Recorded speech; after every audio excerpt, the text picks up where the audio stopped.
Hi, Rita Challenge. This week we're going to talk about lying leg raises because these are a really easy one to either injure your back a little bit or be a little bit lazy when you're doing them. So you're going to lay on your back and you're going to tuck your hands in a triangle like this underneath partly your low back and partly your glute.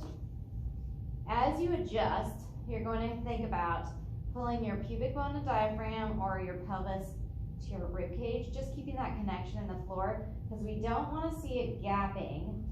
I have a sweatshirt on, so I'm going to slip this off. We don't want to see it gapping in the floor between your back and the floor.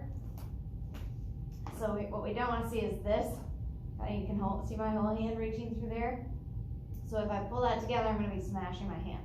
So I'm going to take my hand out. I should feel more of the floor on my back. Tucking my hands underneath my butt. That just helps support your low back a little bit. Then if you have tension in your low back, you're going to bend your knees because that might be coming from your hamstrings being tight. Otherwise, you're going to extend them as much as possible. And as you lower, you're going to pull your pelvis or your pubic bone to the rib cage or diaphragm and coming back up. So I'm coming down, nice and slow, just above the floor and back up. If you feel that low back arch away from the floor, then maybe don't go down quite as low. So we're going to limit that range of motion, stopping about here and coming back up. And for some people, that just needs to be how you started out.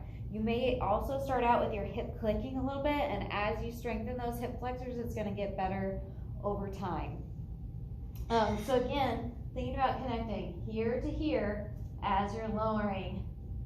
So as I go down, I'm pulling this in, and keeping it connected as I come up.